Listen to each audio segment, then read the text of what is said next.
Ma'asyiral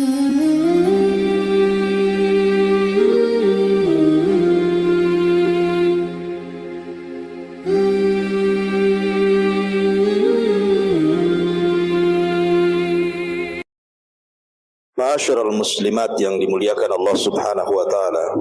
Surah Al-Ghasyiyah ini adalah surat yang menceritakan tentang hari kiamat.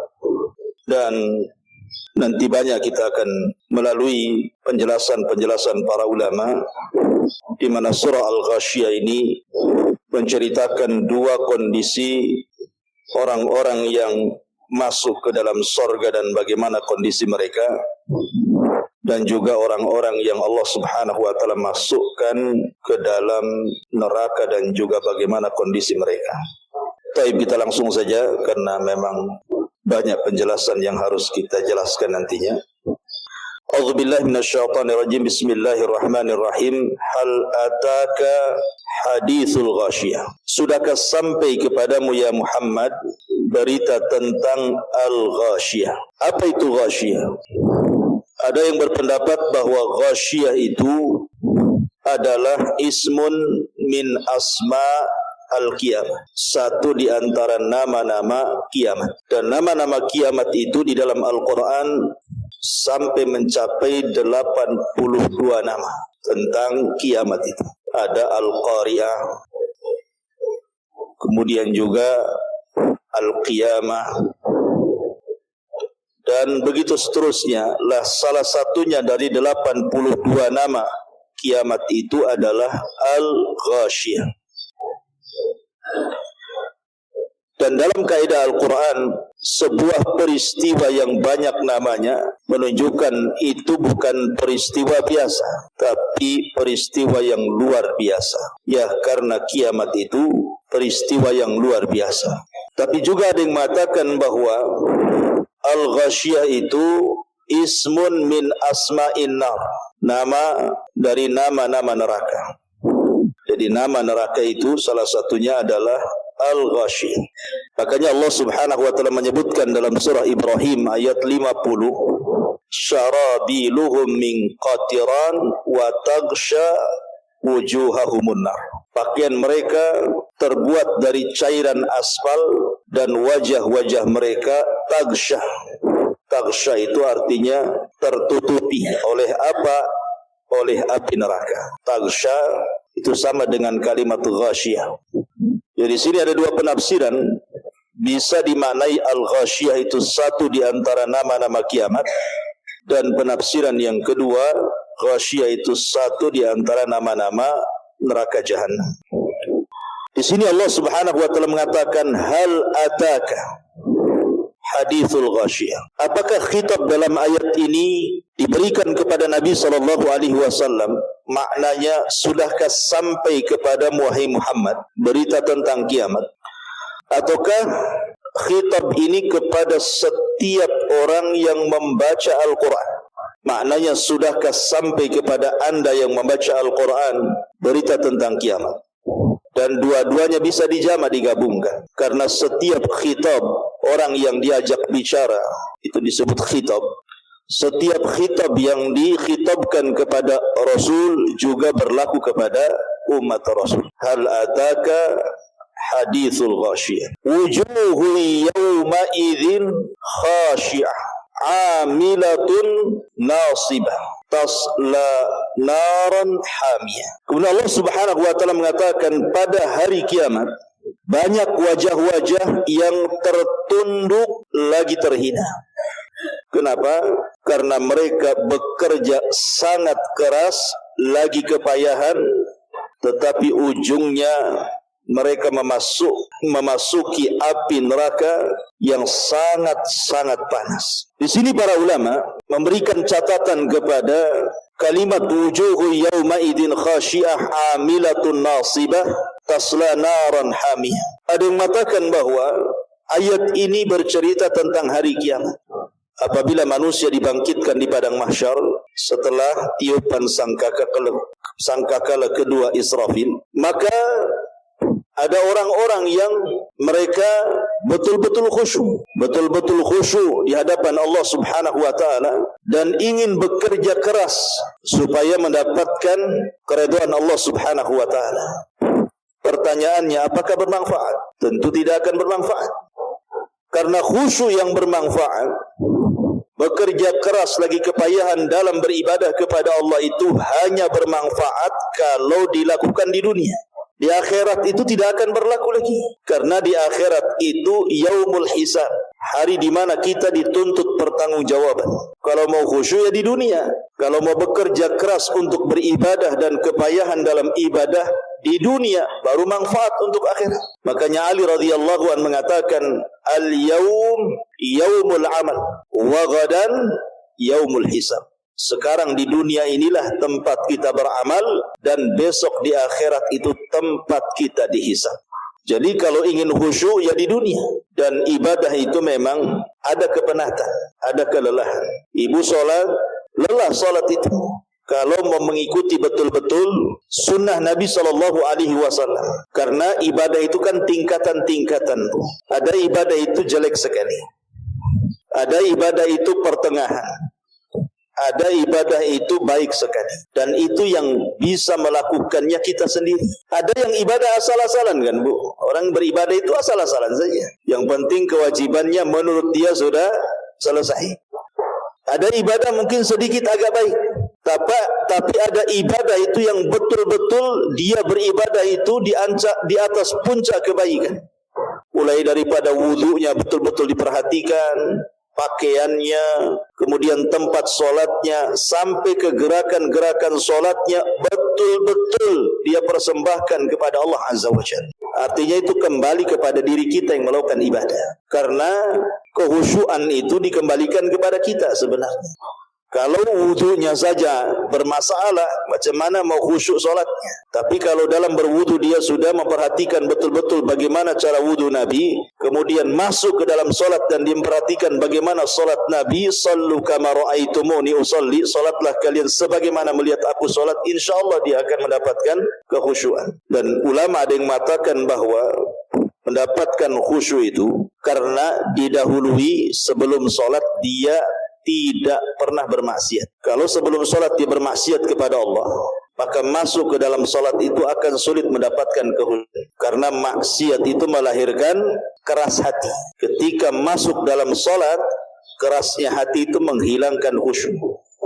Ya. Kemudian yang kedua, menghadirkan azamatullahi azza wa jalla. Betul-betul dia hadirkan kebesaran dan kemuliaan Allah Subhanahu wa taala. Oh, dia itu seorang hamba, seorang yang lemah, di hadapan dia adalah zat yang sangat kuat, yang sangat kaya, maka dia akan mendapatkan kehusyuan tersebut.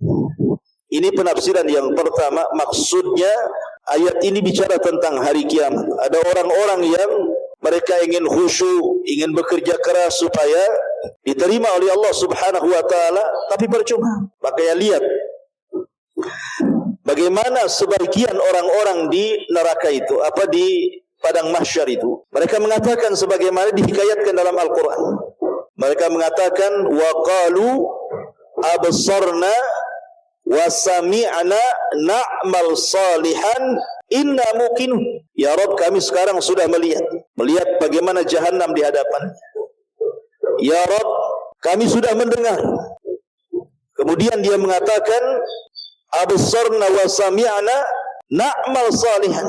Kami ingin dikembalikan ke dunia supaya bisa beramal saleh. Dan kami yakin sekarang dengan adanya surga dan neraka. Manfaat?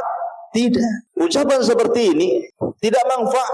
Jangankan lagi di akhirat, di alam kubur saja penduduk barzah itu mengatakan, laula akhartani ila ajalin qarib la asaddaqa wa akum minas salihin, kan? Kalau seandainya Allah Subhanahu wa taala berikan kesempatan sekali lagi saya hidup di dunia, maka saya akan sedekahkan seluruh hartaku dan saya akan bergabung bersama orang-orang yang soleh. Manfaat? Tidak ada manfaatnya. Karena ucapan ini diucap setelah kematiannya. Begitu juga setelah terjadinya kiamat, tidak ada manfaat. Tetapi yang bermanfaat itu harusnya ketika dia masih hidup, dia mengatakan sami'na wa ata'na. Dia tidak mengatakan sami'na wa absarna, karena di dunia kan perkara-perkara surga neraka itu kan gaib.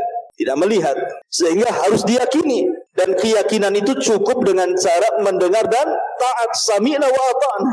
Innama kana qaulul mu'minin idza du'u ila Allahi wa rasulihi liyahkuma bainahum an yaqulu sami'na wa ata'na. Kata kunci seorang mukmin apabila dipanggil Allah dan Rasulnya untuk berhukum dengan sesuatu, maka mereka mengatakan kami dengar dan kami taat. Ini satu penafsiran. Penafsiran yang kedua, ayat ini bicara tentang al-Yahud wan Nasara. Ayat ini bicara tentang kaum Yahudi dan kaum Nasrani. Jadi orang-orang Yahudi, orang-orang Nasrani digambarkan oleh Allah Subhanahu wa taala wujuhu yawma idzin khasyiyah. Pada hari kiamat wajah-wajah mereka tertunduk hina karena di dunia bekerja keras dan kepayahan, tapi di akhirat tasla naran hamiyah. Percuma kerja kerasnya, ujung-ujungnya masuk neraka. Dalam sebuah athar yang dinukilkan oleh Imam Ibnu Katsir rahimahullahu taala, jadi suatu ketika Umar bin Khattab radhiyallahu an melewati tempat tinggal seorang pendeta. Di zaman Umar itu lewat di sebuah daerah, di situ melewati tempat seorang pendeta. Lalu Umar memanggil pendeta tersebut. Kemudian tiba-tiba ketika muncul pendeta tersebut di hadapan Umar bin Khattab radhiyallahu an, tiba-tiba kemudian Umar memandang pendeta itu, wa yabki, kemudian menangis. Sang pendeta heran, kok gara-gara memandang dia kok bisa nangis gitu ya. Akhirnya pendeta mengatakan, ya Amiral Mukminin, ma yubkik. Wahai Amiral Mukminin, apa yang membuat Anda menangis ketika melihat diriku? Maka Umar radhiyallahu anhu mengatakan, zakartu qaulallahi azza wa jalla, aku teringat dengan firman Allah kepadamu, amilatun nasibatun tasla naran hamiyah. Kata Umar bin Khattab radhiyallahu anhu, ada orang-orang yang bekerja keras dan juga keletihan dalam beramal saleh di dunia, tapi ujung-ujungnya Allah masukkan ia ke dalam neraka. Fadzakal ladzi abkani, itulah yang menjadikan aku menangis, kata Umar, sambil mengisyaratkan kepada pendeta itu. Maksudnya, kenapa demikian? Karena setelah diutusnya Nabi SAW, seluruh agama tidak berlaku. Inna dina indallahil Islam. Agama yang paling diridhai Allah itu hanyalah agama Islam. Wa man yabtaghi ghairal islami dinan falan yuqbala minhu. Barang siapa yang mencari selain Islam itu sebagai agamanya, falan yuqbala minhu, dia tidak akan diterima. Cukup sampai di sini tidak. Wa huwa fil akhirati minal khasirin, dan dia di akhirat termasuk orang-orang yang rugi. Kenapa bahasa Quran mengatakan di akhirat termasuk orang rugi? Kenapa tidak Allah katakan di akhirat masuk neraka umpamanya? Di akhirat masuk jahanam, di akhirat akan diadab. Tetapi Allah bahasakan wa huwa fil akhirati minal khasirin, dan dia di akhirat termasuk orang rugi, ya karena di dunia lelah letih ibadah, tapi di akhirat masuk neraka kan rugi. Dia sudah habiskan waktunya, tenaganya, biayanya untuk konon dia menyembah Allah, tapi seluruh daya upayanya ditolak Allah. Qul hal nunabbi'ukum bil akhsarina a'mala alladzina dhalla sa'yuhum fil hayatid dunya wa hum yahsabuna annahum yuhsinuna sun'a. Maukah kuhabarkan kepada kalian, kata Allah, orang yang paling rugi amalannya, mereka lah orang-orang yang sudah berupaya keras di dunia, wa hum yahsabuna annahum yuhsinuna sun'ah, sementara mereka mengira bahwa usahanya itu sebuah kebaikan, padahal bukan kebaikan. Itulah orang-orang yang merugi. Jadi ada juga yang mengatakan bahwa ayat ini turun kepada Yahudi dan Nasrani. Ada juga yang mentafsirkan bahwa ayat ini turun kepada Khawarij, kelompok Khawarij. Karena kelompok Khawarij itu amilatun nasibah tasla naran hamiyah. Orang-orang Khawarij itu luar biasa bu solatnya. Solat mereka jauh lebih hebat dibandingkan solat kita. Baca Quran mereka jauh lebih hebat dibandingkan baca Quran kita. Puasa mereka jauh lebih mulia, lebih hebat dibandingkan puasa kita. Tapi kenapa kemudian akhirnya mereka masuk neraka? Dan Rasul katakan yamrukuna minad din kama yamrukus sahmu minar ramiyah. Mereka melesat dari Islam seperti anak panah keluar dari busurnya. Karena amalan mereka tidak mencontoh Nabi. Amalan mereka tidak mencontoh Nabi. Makanya kemudian percuma amalannya, karena amalan yang tidak mencontoh Rasul, kata Nabi SAW, man amila amalan laisa alaihi amruna fahuwa raddun.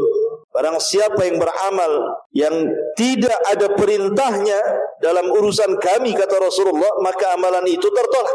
Mardud, rad itu artinya ditolak, percuma. Jadi orang-orang Khawarij itu, makanya suatu ketika ada seseorang yang datang kepada Imam Al-Hasan Al-Basri rahimahullahu ta'ala. Hasan Al-Basri mengatakan, sesungguhnya orang-orang Khawarij itu sebenarnya bukan beramal karena Allah, mereka sedang beramal karena dunia. Kemudian orang ini membantah perkataan Imam Hasan Al-Basri dan mengatakan, ya Imam, aku melihat dengan mataku. Mereka, maksudnya orang-orang Khawarij itu, mereka rela keluar dari rumah-rumah mereka, meninggalkan anak istri mereka, mengorbankan dunia mereka, bahkan mereka rela berperang sampai kemudian gugur di pertempuran. Apakah itu dikatakan mereka beramal karena dunia, ya Imam? Bukankah zahirnya mereka beramal karena akhirat? Kemudian Imam Hasan Al-Basri membantah orang ini dan mengatakan, karena kan orang-orang Khawarij itu kebiasaan mereka memberontak kepada pemerintah yang sah. Ya, dan itu kita bisa lihat sejarah-sejarah bagaimana orang-orang Khawarij berperang melawan Ali bin Abi Thalib selaku khalifah kaum muslimin sampai mereka bertempur habis-habisan. Mereka rela mati gitu ya dalam peperangan itu. Jadi Hasan Al-Basri mengatakan, saya tanya kepada kamu, apakah pemerintah melarang sholat sehingga harus diperangi? Tidak. Apakah pemerintah melarang kalian berpuasa sehingga harus diperangi? Maka orang ini mengatakan tidak. Apakah pemerintah melarang haji sehingga harus diperangi? Orang ini mengatakan tidak. Apakah pemerintah melarang engkau berpakaian muslim seperti ini? Dia mengatakan tidak. Apakah pemerintah melarang ibadah-ibadah? Tidak. Kenapa harus diperangi? Kalau memang pemerintah membiarkan kita sholat, membiarkan kita puasa, membiarkan kita haji, membiarkan kita berpakaian muslim, membiarkan kita beribadah, lalu apa gunanya Anda menyerang pemerintah itu apa? Kan tujuan kita untuk ibadah. Nah, kita sudah bisa ibadah, kenapa kemudian diserang? Tujuan kita ini wa ma khalaqtul jinna wal insa illa liya'budun, dan kita sudah bisa beribadah dengan tenang. Apalagi yang Anda cari? Kenapa Anda membuat kerusuhan untuk supaya ibadah kita tidak tenang jadinya? Ya. Ma'asyiral muslimat yang dimuliakan Allah Azza wa Jalla, dari sinilah maka ayat ini ada yang mengatakan turun kepada Khawarij, karena Rasul mengatakan, yahkiru ahadukum salatahu ma'a salatihim wa siyamahu ma'a siyamihim yaqra'una al-Qur'an la yujawizu tarakiyahum yamruquna minad din kama yamruqus sahmu minar ramiyah. Salah seorang di antara kalian meremehkan salatnya di hadapan salat mereka, puasanya di hadapan puasa mereka, bacaan Qur'annya di hadapan bacaan Qur'an mereka, akan tetapi mereka keluar dari Islam sebagaimana anak panah melesat dari busurnya. Mereka lelah bekerja, tetapi mereka tidak berpahala, seperti anak panah keluar dari busurnya. Percuma. Jadi ayat ini juga ada yang mengatakan turun kepada siapa? Orang Khawarij. Tasla naran hamiyah. Maka ada orang-orang yang lelah letih bekerja di dunia, tapi ujung-ujungnya masuk ke dalam neraka. Ada yang dibaca usalla naran hamiyah, ada yang dibaca tasla naran hamiyah. Kemudian Allah mengatakan tusqa min ainin aniyah. Tusqa min ainin aniyah. Orang-orang yang masuk ke dalam neraka itu diberi minum dari sumber air yang sangat panas. Masih kisah Hasan Al-Basri rahimahullahu ta'ala.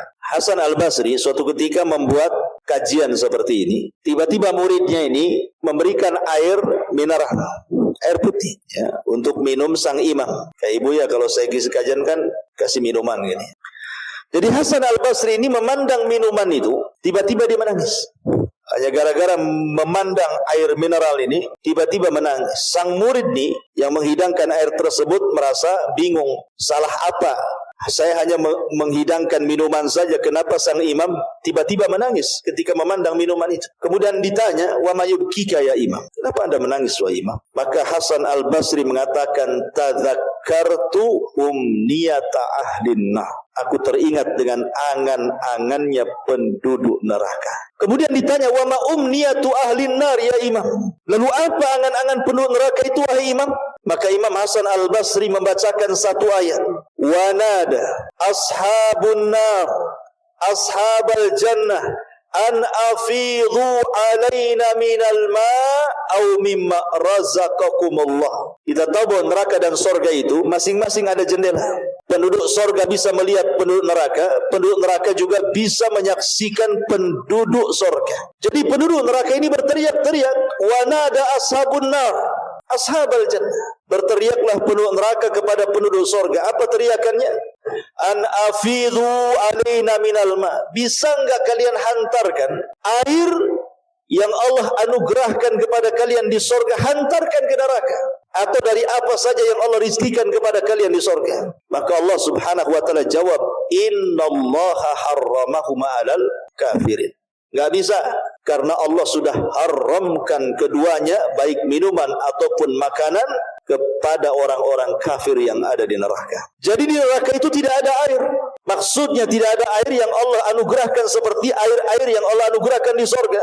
Sungai madu, sungai susu, sungai bersih itulah alirannya, sungai khamar, tidak ada di neraka itu.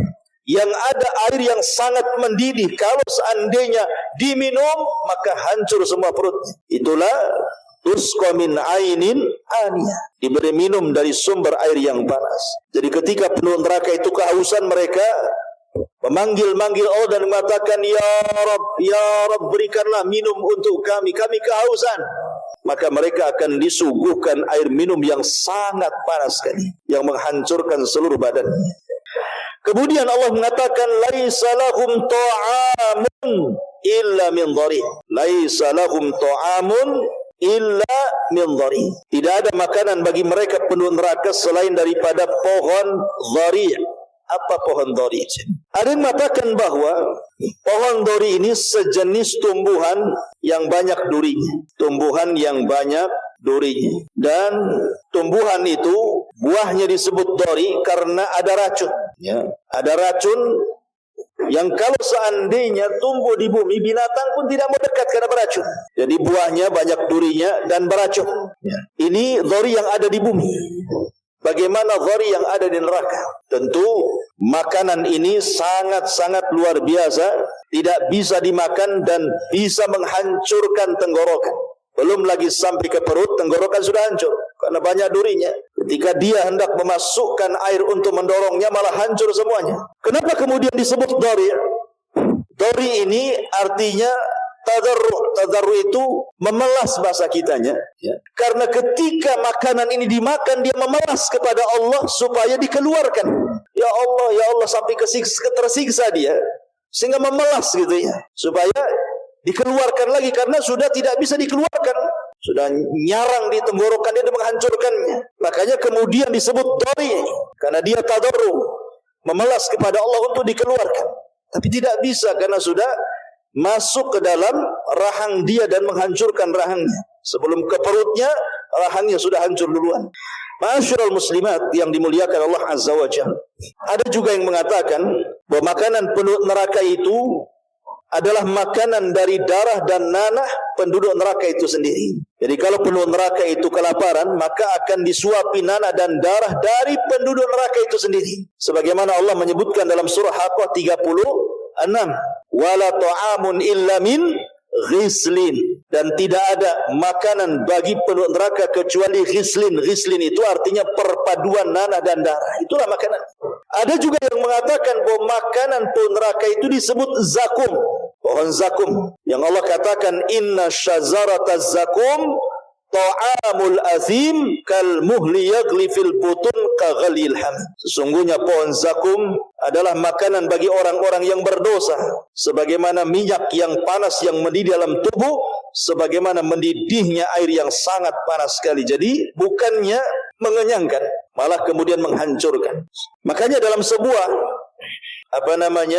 penafsiran, datang Abu Jahal hendak mengejek tentang pohon zakum. Jadi kata Abu Jahal ini, dia mengatakan kepada orang-orang jahiliyah, ya ma'syara Quraisy, hal tadruna ma syajaratuz zakum allati yukhawifukum biha Muhammadun? Wahai orang-orang Quraisy, tahukah kamu apa itu pohon zakum? Pohon zakum ini tumbuh di neraka, akarnya sampai ke dasar jahanam. Jadi Abu Jahal ini ingin mengolok-olok Nabi dan mengatakan, wahai orang-orang Quraisy, tahu nggak kalian pohon zakum itu? Yang Muhammad itu selalu menakut-nakuti kalian dengan pohon itu. Maka orang itu mengatakan, la ya Abu Jahal, tidak. Kami tidak tahu apa itu zakum. Apa kata Abu Jahal? Zakum itu adalah ajwatu yathriba bizubad atau bizubdi. Wallahi la in istamkanna minha lanazkumannahan tazakkuman. Kata dia, zakum itu kurma Madinah. Kata Abu Jahal itu kurma Madinah loh, kata. Bukan apa-apa, kata Abu Jahal itu.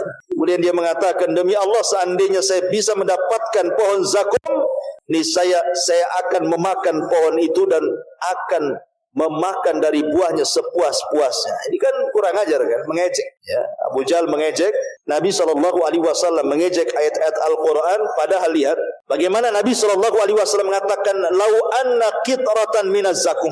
Kalau seandainya ada satu getah dari pohon zakum itu, qutirat, menetes di bumi, la amarrat ala ahlil ardi aisyahum fa kaifa man laisa lahum ta'amun illa zakum. Maka niscaya akan merusak kehidupan seluruh penghuni bumi.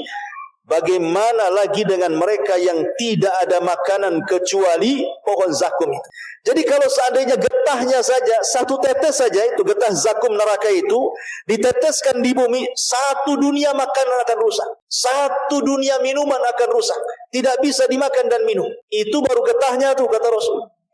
Gimana kalau makan? Maka di sini apa yang dikatakan Abu Jahal itu hanya hendak memperolok-olok Al-Quran dan Nabi SAW. Dan semua makanan dan minuman di sorga itu, kata Allah, la yusmin wa la yugni minju, tidak menggemukkan dan tidak menghilangkan lapar. Ibu kalau lapar kemudian makan, pasti kenyang. Apalagi kalau biasanya makan satu piring, ibu makan 3 piring, pasti kenyang. Coba saja ya. Kalau ibu haus nih, ibu minum 1 gelas, apalagi 1 jerigen, hilang tuh hausnya. Yang ada kembung perut kan itu. Tapi ini makanan ini, ketika lapar dimakan, bukan makin kenyang, makin lapar. Dan ketika minuman itu diminum, bukan hilang hausnya, makin kehausan. Makanya Allah mengatakan, la yusmin wa la yughni minju, tidak menggemukkan dan tidak pula menghilangkan lapar. Orang kalau banyak makan kan lama-lama gemuk kan, ya. Apalagi kalau sudah makan malam pasti gemuk. Tetapi makanan di neraka itu sama sekali tidak menggemukkan dan juga tidak mengenyangkan. Ini disebut kondisi halu ahli nar.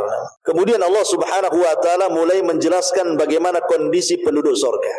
Begitulah Allah kalau menyebutkan neraka pasti setelah menyebutkan surga. Ya, karena dalam teori dakwah juga ada namanya targhib, ada namanya tarhib. Ada sifatnya menakut-nakuti, ada sifatnya memberi kabar gembira, biar seimbang, biar orang enggak takut terus, maka diceritakan surga. Biar tidak menangis juga terkadang tersenyum dan tertawa.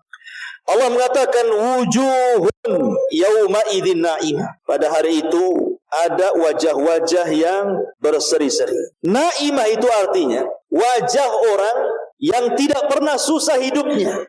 Itu disebut naimah. Karena membedakan wajah orang sulit, orang susah dengan wajah orang yang gembira dan senang itu nampak di dunia saja, Bu.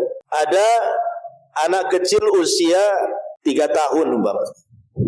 Yang satu anak pejabat, ya, hidupnya di gedung mewah, fasilitasnya luar biasa, bajunya bagus-bagus, makanannya enak-enak, terawat, ada AC-nya, ada pembantunya, semua nikmat isi rumahnya. Dengan anak usia 3 tahun tinggal di ruli, kan beda, Bu ya? Ya, sudah ngontrak, kemudian cuman 2 meter pula tingginya, pakai seng kalau panas kayak di open, ya. Nggak punya pakaian, makanannya juga kadang ada yang dimakan, kadang enggak. Coba kumpulkan 2 anak itu, kan nampak tuh bedanya kan? Nampaklah bedanya. Kalau anak yang orang susah sekali kan, bajunya saja kadang-kadang penuh dengan pulau, ya, entah pulau apa tuh di bajunya tuh. Karena enggak mampu membeli Baiklin-nya untuk nyuci. Ya, yang penting dikucek sajalah ya. Kemudian dari kulitnya juga beda gitu ya. Tetapi anak orang kaya kan nampak. Itulah disebut kalau ada orang hidup di tempat nikmat, maka disebut wajahnya itu disebut naimah, berseri-seri. Jadi orang yang mendapatkan nikmat dengan orang yang tidak akan dapat nikmat itu dari wajahnya nampak. Orang kalau senang, kalau orang awam itu senang-senang, kadang-kadang siul nggak jelas, kan?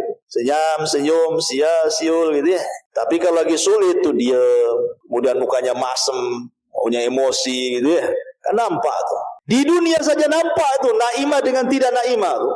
Apalagi di surga. Saya contohkan sebuah hadis.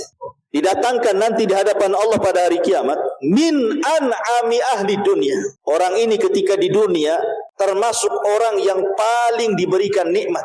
Bayangkan bahasa hadis menggunakan isim tafdil, an'am ahli dunia.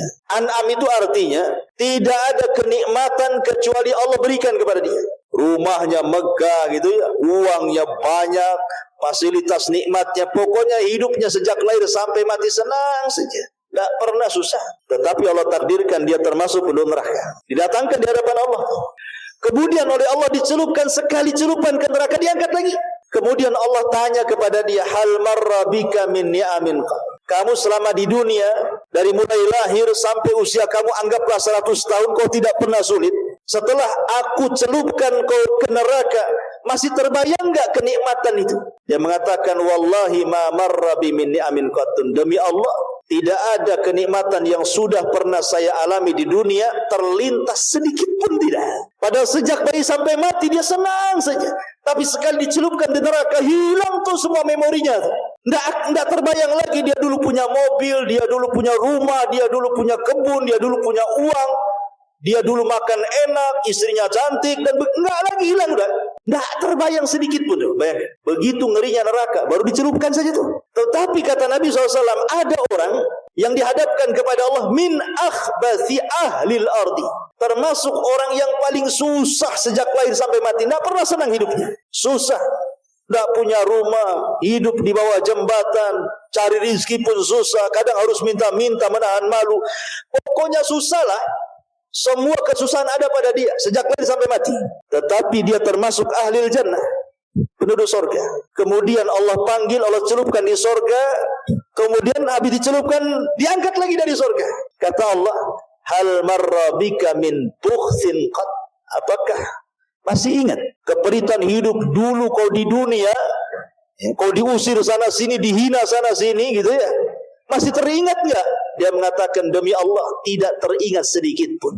Hanya gara dicelupkan di surga, semua memori susah di dunia itu hilang semua. Seperti itu gambaran neraka dan surga. Lah di akhirat itu orang-orang yang beriman memiliki 4 wajah. Di akhirat itu orang-orang yang beriman memiliki 4 wajah. Wajah yang pertama yang Allah firmankan, yauma tabyaddu wujuh. Pada hari itu di akhirat ada wajah-wajah yang sangat putih bersih. Kapan itu? Di permulaan hisab. Ketika dia membaca catatan kebaikannya, maka wajahnya menjadi putih bersih. Ini yang pertama.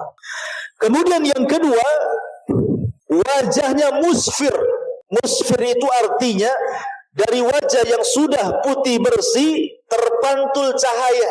Wajahnya penuh dengan cahaya. Ya, bahasa ibu-ibu apa? Glowing itu apa namanya? Yang sudah putih, glowing lagi kan itu. Jadi timbul tuh cahaya tuh. Kapan itu? Saat selesai membaca catatan. Dari wajahnya yang sangat putih bersih terpancar sinar. Sudah putih bersinar lagi. Musfir. Wujuhu yawma idin musfirah, dhahikatu mustabsirah, dan dia pun tertawa karena senang. Ini 2 wajah sebelum masuk surga. 2 wajah ini sebelum masuk ke dalam surga. Awal hisab dan akhir hisab. Ketika masuk ke dalam surga, inilah wajah yang disebutkan dalam surah Al-Ghasyiyah ini. Wujuhu yawma idin naimah. Ketika dia melihat surga dengan istana-istananya, dengan sungai-sungainya, dengan taman-tamannya, dengan para pembantunya, dan begitu seterusnya, mulai dia berseri-seri, senyum, kan begitu Bu. Kalau lihat nikmat itu kan di dunia saja senyum Bu ya. Ibu kemudian ketiban durian, bukan asli ya, kalau asli habislah kepala. Maksudnya ketiban durian, tahu-tahu dapat uang banyak miliaran. Kan senyum-senyum saja, Bu. Kenapa? Tenang, hutang rumah selesai, hutang kulkas selesai, hutang ini selesai, semua selesai. Senyum aja dia kan. Itu kalau dapat nikmat. Tapi kalau datang tagihan listrik, Bu, itu kan lain tuh. Udah stres nih, listrik mau naik nih. Jadi di dunia saja nampak gitu kalau melihat sebuah nikmat itu, apalagi di sorga yang kenikmatannya tidak bisa dilihat, baru mereka lihat, kenikmatannya tidak bisa didengar dan tidak pernah mendengar. Di dunia tiba-tiba betul-betul dia mendengar, di akhirat seperti apa? Melihat, mendengar, dan sudah tidak dibayangkan karena sudah di dalam surga. Ya tentu wajahnya naimah berseri-seri. Kemudian yang terakhir adalah wajah-wajah yang radhiyah. Yang radhiyah itu senang, redha gitu ya. Orang redha kan senang, Bu. Di dunia saja orang redha itu senang. Walaupun susah, yang penting kan redha gitu ya. Ini 4 wajah bagi ahlul imani wal Islam. Bagi orang yang beriman dan orang Islam. Wujuhun yawma idzin naimah li sa'yiha radiyah. Mereka redha, mereka senang karena usahanya sendiri. Ibu kalau sholat kemudian habis sholat senang karena ibu sudah melaksanakan perintah. Kemudian ibu puasa, senanglah kalau sudah berpuasa itu kayak senang, plong gitu ya. Ikhlas. Kapan lagi puasa Ramadan ditunggunya sama dia. Ya, masih nengok almanak gitu ya. Kemudian ibu sedekah kayaknya puas kalau ngasih uang sama orang miskin itu kayak puas. Kapan lagi kalau saya punya rezeki saya kasih lagi gitu. Itu namanya radhiyah. Kalau orang beribadah seperti itu saja, Bu, radhiyah, itu di dunia itu senang sekali rasanya. Kayaknya plong gitu ya. Tapi kalau ibadah itu tidak redha, terpaksa, Bu, maka kesannya malas-malas. Nggak senang melakukan ibadah itu. Kalau sudah datang waktu sholat gitu kan, aduh sholat lagi, belum tidur, azan. Mulai itu kan, gelisah dia. Ya. Jadi akhirnya kemudian ibadah itu jadi beban bagi dia. Kayak ibu punya utang sama orang, kalau sudah dibayar tuh plong itu. Ya gitu juga. Jadi sholat itu hanya sekedar melaksanakan kewajiban saja. Kalau sudah sholat kayaknya plong. Plong itu maksudnya bukan senang, tapi kayaknya sudah terbayar tuh utang tuh. Begitu. Yeah. Jadi ada orang-orang di dunia saja kita melaksanakan ibadah penuh ikhlas, ridho, ditunggu kapan sholat asar datang. Itu sudah bagi kita itu tidak terbebani semua ibadah itu. Apalagi di surga yang tidak ada ibadah sama sekali. Masyurul muslimat yang dimuliakan Allah Azza wa Jalla. Maka orang yang merasa ridho dengan ibadahnya, maka itu orang yang akan mendapatkan redha dari Allah. Jadi kalau dia redha dengan ibadahnya sendiri, maka itu sebab terbesar mendapatkan keredhaan Allah. Demi Allah, Bu, mendapatkan keredhaan Allah kata para ulama itu bukan perkara sulit, asal kita mau melakukannya. Contoh umpamanya yang ringan saja, kalau ibu habis makan, ibu mengucapkan alhamdulillah. Habis minum mengucapkan alhamdulillah. Dalam setiap hal ibu katakan alhamdulillah. Katakan alhamdulillah ala kulli hal, pada setiap kondisi. Mau susah, alhamdulillah. Ya, sesusah-susahnya saya masih bisa makan. Terus sebelah itu sesusah-susahnya dia susah sampai kurus. Gitu ya. Dia masih bersyukur gitu maksudnya ya. Dengan yang ada itu masih disyukuri. Itu salah satu sebab terbesar ibu mendapatkan ridha Allah. Karena memang orang yang seperti ini menerima apapun yang diberikan oleh Allah Azza wa Jalla, itu syarat terbesar untuk dapat ridha. Ketika dia ridha dengan apa yang diberikan oleh Allah, maka Allah pun ridha kepada dia. Ketika dia tidak ridha akan apa yang diberikan Allah, maka Allah pun tidak akan ridha kepada dia. Karena orang yang tidak ridha dengan pemberian Allah, biasanya dia menjadikan Allah itu objek celaan. Biasanya seperti itu. Orang yang tidak ridha nih pemberian Allah, Allah jadi objek celaan kita. Ya Allah, kenapa aku saja yang susah? Kenapa enggak sebelah saja disusahkan tuh? Nah, ini ya. Asih aku aja yang sakit bertahun-tahun, kenapa orang itu sehat-sehat saja? Asih aku aja anaknya nakal, kenapa anak-anak baik, anak-anak orang itu baik? Ya karena kau tidak mendidiknya kan gitu. Jadi malah Allah yang disalahkan tuh. Ya, jangan seperti itu. Ya, lisa'yiha radiyah. Mereka senang karena usahanya sendiri, maksudnya saat masih di dunia mereka beramal saleh, mereka salat, puasa, membayar zakat, haji, membaca Quran, mereka menjaga diri dari hal-hal yang haram sehingga di akhirat mereka mendapatkan balasan di mana Allah akan redha kepadanya. Kemudian Allah mengatakan fi jannatin 'aliyah. Mereka akan masuk ke dalam surga yang tinggi. Surga itu bertingkat-tingkat. Makanya sering saya katakan Syekhul Islam Ibn Taimiyah sampai ketika memberikan sarahan hadis, Allah memanggil penduduk surga dan mengatakan iqra wartaq warattil kama kunta turattil fid dunya fa inna manzilataka inda akhiri ayatin taqra'uha. Bacalah Quran wahai fulan sambil kau naik. Maksudnya terbang. Ya, di surga itu semua manusia akan terbang karena tidak ada gravitasi. Kalau di bumi itu kan ada gravitasi. Jadi kita disedot bumi, makanya tidak bisa terbang. Coba kalau keluar angkasa sana, ya kan pada terbang tuh orang-orang yang ke bulan tuh. Di surga itu tidak ada gravitasi, sehingga orang bisa terbang. Dikasih rop-rop gitu ya, kasih sayap di punggung, terbang. Ya, Allah mengatakan, Iqra, baca Quran, terbang kau ke atas. Pilih tingkatanmu di surga itu, karena surga itu tinggi, bertingkat-tingkat. Makin tinggi makin indah, makin tinggi makin indah gitu ya. Dan terus baca, tartilkan bacaanmu sebagaimana di dunia engkau mentartilkan bacaanmu. Nanti engkau akan mendapatkan tingkatan di mana disesuaikan dengan ayat yang kau baca terakhir di dunia. Artinya semakin banyak membaca Quran, semakin gemar dengan Al-Quran di dunia, maka semakin tinggi tingkatannya. Dari hadis ini kata Ibnu Taimiyah rahimahullah ta'ala beristimbat hukum bahwa tingkatan di sorga itu sebanyak ayat di dalam Al-Quran. 6.500 kurang lebih ayat di Quran kan? Sebanyak itulah tingkatan di sorga. Dan satu tingkatan ke tingkatan berikutnya itu perjalanan 500 tahun atau bagaikan langit dan bumi. Pertingkatannya itu ya. Luar biasa. Fi jannatin 'aliyah la tasma'u fiha laghiyah. Di sorga itu kamu tidak akan mendengar perkataan yang tidak berguna. Nggak ada di sorga itu orang yang nyelekit ngomongnya itu. Ya, di dunia saja kan Bu ya. Orang yang nyelekit ngomongnya itu. Makanya sering saya katakan 3 kaedah yang ibu pasti lalui di dunia. 1, dunia ini bukan tempat istirahat. 2, ibu tidak mungkin selamat dari ucapan manusia. 3, ibu pasti mati. Ya. Makanya ada 3 hal. Ibu pasti akan disakiti, ibu pasti lelah, ibu pasti mati. Ya, itu 3 perkara akan dilalui itu. Tidak selamat. Orang tidak akan selamat, orang tidak akan istirahat di dunia. Artinya akan tetap ada ujian. Selesai dari ujian ini datang pula ujian yang lain. Selesai ujian yang lain, datang pula ujian yang lainnya. Begitulah dunia, darul bala, tempat ujian. Manusia tidak akan selamat dari ucapan manusia. Ibu mau sembunyi di mana saja tetap ibu diomongin orang. Ya. Coba saja Bu, ibu menghindar dari ucapan manusia, ngurung diri, jangan pernah keluar.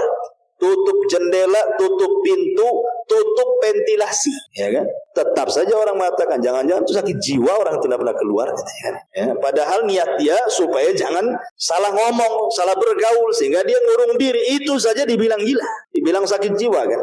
Artinya orang nggak mungkin lepas, makanya biarkan orang bicara, Bu. Biarkan, capek sendiri deh. Ya, biarkan dia bicara. Kemudian orang pasti mati, makanya ibu akan senantiasa disakiti dan ibu akan lelah.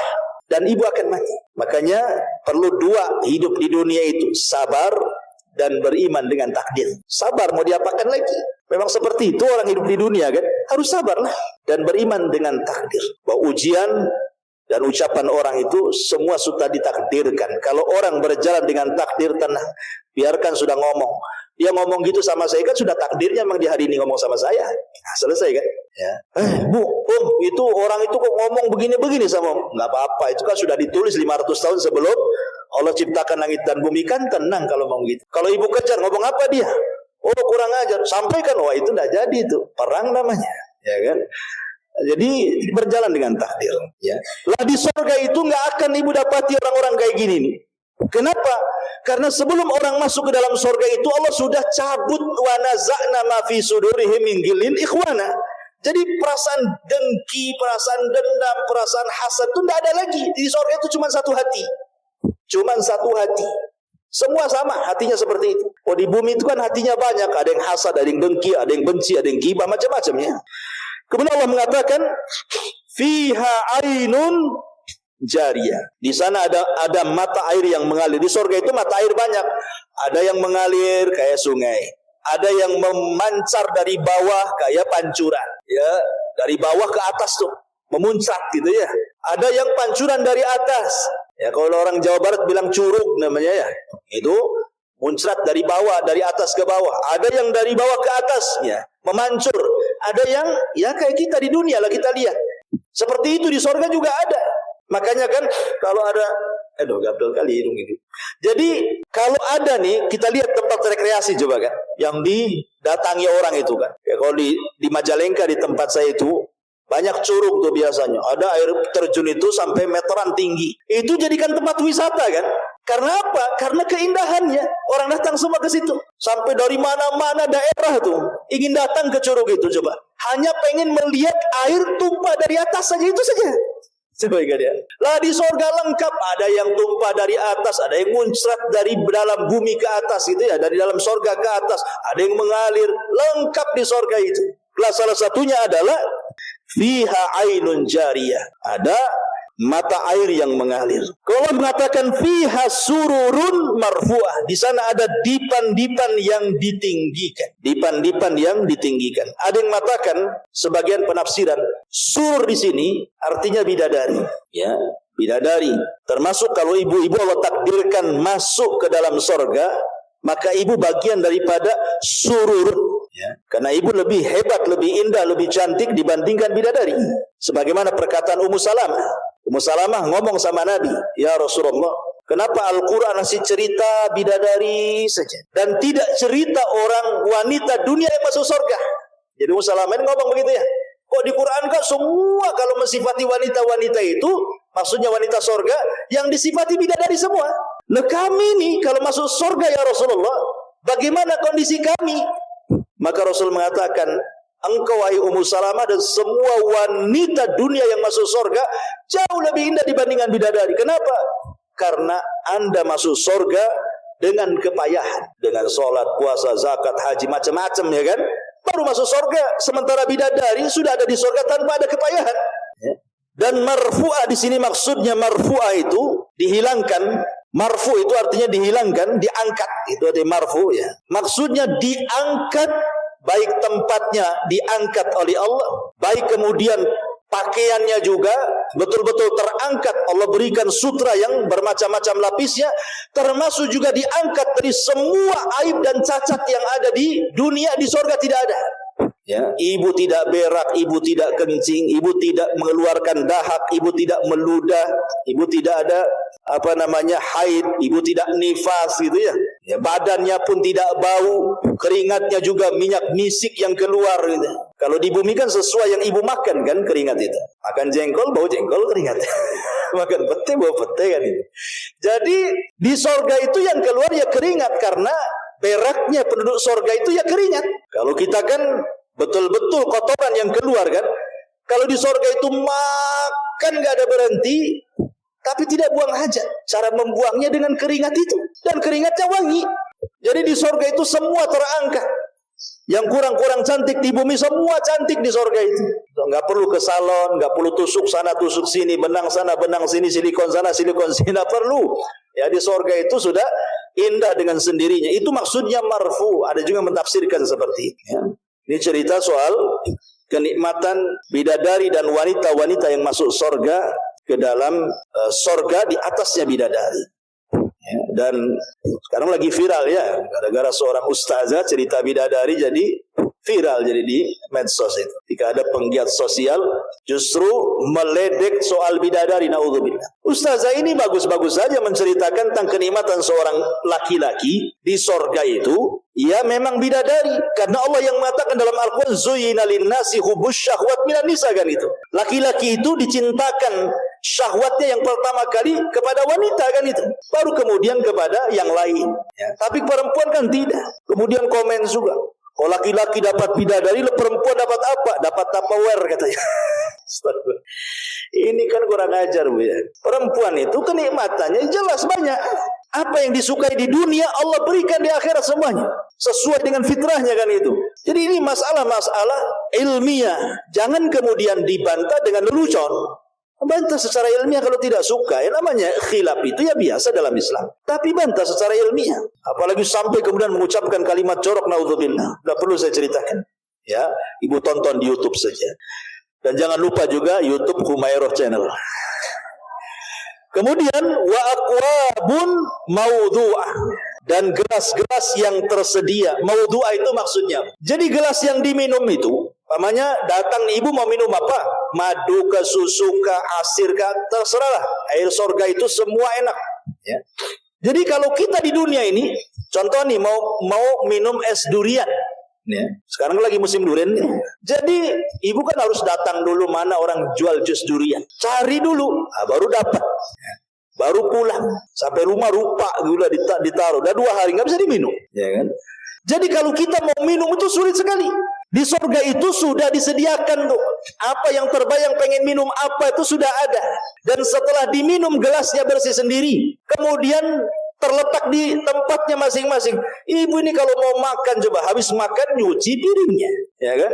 Habis cuci piring dikeringkan piringnya. Habis kering baru diletakkan di tempat piringnya. Susah kali mau kerja di dunia ini. Mau makan saja susah gitu ya. Mau makan aja sulit. Harus dibersihkan pancinya, ininya, itu macam-macam. Di surga nggak ada. Itu maksudnya wa aqwabu maudhu'ah. Jadi tidak perlu nyuci piring, nggak perlu nyuci gelas, nggak perlu naruh di tempatnya tertaruh sendiri gitu ya. Siapa yang mengantar? Yang mengantar itu anak-anak kecil, wildanun mukhalladun. Jadi ada anak-anak kecil yang lucu-lucu di surga itu. Dia tidak pernah besar. Segitu saja umurnya. Umur lucu-lucu. Kalau ibu punya anak kan, bayi, enak ya nampaknya. Apalagi kalau sudah mulai bicara ngomong tuh ya. Nah, sudah mulai manggil umi, abi, mungkin 3 tahun, 4 tahun sudah enak. Tapi coba kalau sudah besar sedikit, 10 tahun mulai jengkel tuh. Ya. 15 tahun langsung megap-megap ibu kan. Makin dia nakal. Ya, sudah tua anaknya mau nyekik saja, katanya durhaka sama orang tuanya. Jadi di surga itu anak-anak itu tidak pernah dewasa ya, umuran lucu-lucunya mereka lah yang bawa gelas, yang ngasih minuman, kan enak tuh. Ya, kenikmatan yang luar biasa. Yatufuna alaihim wildanun mukhalladun. Kemudian wa namariku masfufa, dan namarik bantal-bantal sandaran yang tersusun. Ya. Kan di rumah kalau kenapa orang beli kursi bagus-bagus ya supaya enak kan dulunya ya, daripada ruangan yang ada kursinya nyandar di tembok, sakitlah punggung ini ya tiap hari nyandar di tembok ya kan kalau bisa beli kursi yang bagus sampai mahal jutaan ratusan juta pun ada gitu. Surga nggak usah beli ya, sudah ada bantal-bantal sandarannya. Wazarabiyu mabthutha, kemudian permadani yang terhampar, sajadah gitu ya. Dan namarik itu biasanya sajadah-sajadah yang digunakan para pejabat, orang-orang kaya, para penguasa. Orang-orang miskin tidak punya, paling tikar kalau kita ini ya. Jadi itu diberikan kepada penduduk surga. Kemudian setelah itu Allah mengatakan afala yanzuruna ilal ibli kaifa khuliqat. Sampai di sini Allah ceritakan penduduk surga, kemudian beralih ke tema yang lain. Afala yanzuruna ilal ibli kaifa khuliqat. Maka tidakkah mereka memperhatikan bagaimana unta diciptakan? Kenapa, apa hubungan cerita surga dengan diciptakan unta? Allah itu maha mampu menciptakan apapun di bumi. Unta pun bisa Allah ciptakan, makhluk yang aneh. Apalagi Allah ciptakan di surga lebih mampu lagi, gitu maksudnya. Apa yang dihajatkan manusia di surga Allah mudah menciptakannya. Jadi ketika Allah katakan, tidakkah kau lihat unta diciptakan, supaya kita berpikir tidak ada yang mustahil di surga, itu semua tersedia. Di bumi saja ditampakkan bagaimana Allah ciptakan unta dengan mudah. Karena unta ini binatang yang aneh sendiri. Satu-satunya binatang yang bisa hidup di padang pasir cuma unta. Kuda tidak bisa, mati kuda. Karena unta itu kalau minum, kemudian dia taruh tuh minumannya di tempat dia, dalam tubuh dia, sehingga 3-4 bulan walaupun tidak mendapatkan air dia tetap hidup. Bahkan terkadang orang-orang Baduy itu kalau mereka melakukan perjalanan di padang pasir, minumannya tidak kayak kita ditaruh di jerigen gitu ya, di aqua gelas tuh apa ya, di aqua botol, enggak, ditaruh di perut unta itu. Jadi kalau butuh minum tinggal dicucukkan aja, nanti keluar airnya. Simpanan unta tuh. Coba dia bisa menyimpan air dalam tubuhnya. Kalau kuda 3 hari tak minum, matilah di padang pasir kepanasan. Tapi unta luar biasa. Dan unta itu binatang yang paling jeli. Kalau dia pergi sekali saja, dia bisa pulang tanpa nyasar. Padahal padang pasir, kalau diinjak, datang angin, tertutuplah bekas injakannya kan. Sehingga tidak ada bekas kita ini berjalan, karena sudah tertutup dengan pasir yang terbawa angin. Tapi unta tahu kemana dia pergi, kemana dia pulang. Tak pernah nyasar. Tapi ingat, unta pun tidak akan melupakan orang yang menyakitinya. Pendendam unta. Ya, kalau ibu nabok unta, maka unta akan ingat ibu sampai dia mati. Wajahnya nampak tuh, hidungnya, matanya, rambutnya semua. Tahu tuh kalau nampak dari jauh dikejar, Bu, mendendam. Dan dia hafal siapa yang menyakitinya. Mana ada binatang secerdas unta kayak gini coba. Belum lagi kemudian kencingnya pun obat unta itu ya. Nah, di zaman Rasul ada orang-orang Oronion itu yang sakit datang kepada Rasul. Kemudian Rasul mengambil kencing air unta suruh minum. Sembuh dia. Ya, jadi kalau ibu punya penyakit, minum banyak-banyak kencing unta. Ya. Tapi nggak ada di Indonesia. Titip sama orang umroh. Ya. Minumnya sambil pegang hidung, ya, karena bau. Dan banyak lagi keistimewaan untanya. Tapi walaupun gitu, unta nurut sama pemiliknya. Walaupun anak-anak, kalau dia tahu anak itu pemilik dia, nurut. Duduk, berdiri. Walaupun anak kecil, kalau tahu itu pemiliknya tuh. Tapi kalau bukan pemiliknya, tidak bisa diatur dia. Jadi memang luar biasa unta itu. Dan banyak lagi keistimewaan unta luar biasa. Makanya Allah jadikan tanda-tanda kuasanya. Afala yang duruna ilal ibili kaifa khuliqat wa ilas samai kaifa rufi'at. Dan langit bagaimana ditinggikan. Langit itu bentuknya bangunan, tapi bisa bertahan di langit tanpa tiang dan tidak roboh ke bumi. Ini kuasa siapa? Kuasa Allah. Ada sebuah kisah Bani Israel ketika menjelaskan sifat Allah dalam ayat kursi itu, wala sinatun wala naum. Allah itu tidak pernah tidur apalagi ngantuk. Jadi Nabi Musa menghadap Allah Subhanahu wa taala. Nabi Musa kan kalimullah, kalimur rahman. Dia orang yang suka bicara dengan Allah Azza wa Jalla. Kemudian dia mengatakan kepada Allah kan, kenapa Allah tidak tersifati dengan sifat tidur dan ngantuk? Kemudian Musa suruh berdiri. Kemudian dua tangannya suruh seperti ini. Kemudian diletakkan satu piring di tangan kanannya. Kemudian satu piring di tangan kirinya. Kemudian diisi air. Kemudian Allah merintahkan agar diam seperti ini. Karena kelamaan Nabi Musa ngantuk dia.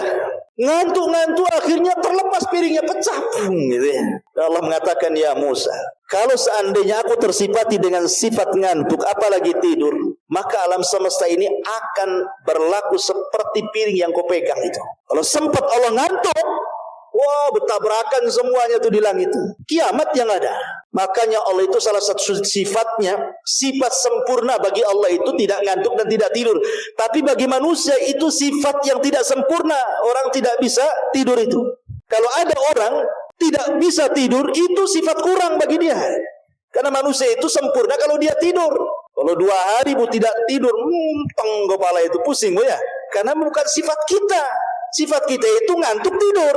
Makanya kalau sholat ngantuk kata Rasulullah, tidur dulu sesaat baru bangun supaya nggak ngoceh ketika sholatnya, supaya dia tahu apa yang dibaca gitu. Kalau orang ngantuk kan nggak tahu yang dibaca tuh. Ya, akhirnya baca salah dia. Ada orang yang baca salah itu ya, baca surat Qul ya ayyuhal kafirun la a'budu ma la a'budu ma ta'budun wala antum abiduna ma a'bud lakum dinukum waladhdallin katanya. Lakum dinukum waladhdallin. Amin lagi lah. Kan jadinya kapan selesainya salatnya si Fatihah terus kan? Harusnya lakum dinukum waliyadin. Lakum dinukum waladhdallin coba. Ya karena ngantuk kan itu ya. Jadi bahaya orang ngantuk itu. Salah-salah jadinya baca Quran. Jadi langit itu kuasa Allah. Bangunan tapi tidak jatuh pada tidak ada tiangnya. Wa ilal jibali kaifa nusibat. Dan gunung-gunung bagaimana ditegakkan. Maksudnya gunung-gunung bagaimana nusibat itu ditancapkan sebagai fasak. Sebab kalau tidak ada gunung lini ini, kita jalan nggak bisa. Kenapa bumi itu istiqrar gitu ya? Kita bisa jalan pakai kaki bisa, pakai sepeda bisa, motor bisa, mobil. Karena buminya diam. Coba kalau buminya gempa sedikit, oyong kita mau jalan. Siapa yang menjadikan bumi diam? Allah. Pakai apa? Pakai gunung ditancap-tancapkan jadi pasak. Makanya buminya diam. Nah, itulah kuasa Allah ya. Makanya pada hari kiamat caranya Allah membuat bumi ini hancur dengan cara apa? Dicabut dulu gunungnya, kemudian diterbangkan ke langit, ditubruk-tubrukan gunung satu dengan sehingga tinggal debunya. Makanya Allah mengatakan seperti kapas yang berterbangan, berhamburan. Nah, ketika sudah tidak ada gunung, terjadi gempa, hancur bumi, ya kan? Kemudian wa ilal ardi kaifa sutihat. Dan bumi bagaimana dihamparkan, ya, bagaimana dihamparkan sehingga kita bisa hidup, bisa bangun rumah gitu ya. Karena Allah sudah fungsikan di beberapa tempat di bumi itu ada khusus perumahan, ada gunungnya, ada lautnya, ada sungainya dan seimbang. Tidak ada air laut tumpah ke bumi. Padahal secara teori lautan lebih tinggi dibandingkan daratan. Tapi kenapa tidak tumpah coba? Ya itu kuasa Allah lah kan gitu. Ya. Itu kuasa Allah subhanahu wa ta'ala. Kemudian Allah subhanahu wa ta'ala berfirman, fadzakir innama anta mudzakir lasta alaihim bimusaitir illa man tawalla wa kafar fayu'dzibuhu Allahul adzabal akbar inna ilaina iyabahum summa inna alaina hisabah. Maka berilah peringatan wahai Muhammad, sesungguhnya engkau wahai Muhammad hanyalah tugasnya memberi peringatan. Engkau bukan orang yang berkuasa atas mereka, kecuali jika ada orang yang berpaling lagi kafir, maka Allah akan mengazabnya dengan azab yang besar. Sesungguhnya kepada kamilah mereka akan kembali. Kemudian sesungguhnya kewajiban kamilah membuat hisab perhitungan atas mereka. Baik, ini ayat yang terakhir. Jadi Allah subhanahu wa ta'ala memerintahkan Rasul untuk memperingatkan manusia. Subhanallah. Kalau ibu sedikit saja memandang sejarah Nabi, bagaimana Nabi SAW berdakwah mengingatkan manusia itu luar biasa. Rasul itu berdakwah siangnya, malamnya, sembunyi-sembunyinya, terang-terangannya, menghabiskan waktunya, tenaganya, biayanya, hartanya, bahkan harta istrinya ludes untuk berdakwah. Walaupun demikian, tetap balasan orang-orang Quraisy itu ada yang mencaci, memaki, menghina, mengatakan Rasul gila, mengatakan Rasul tukang sihir, mengatakan Rasul pemecah belah. Akhirnya Rasul diintimidasi, akhirnya Rasul diusir. Terkadang ada rencana pembunuhan sampai hijrah dari Mekah ke Madinah.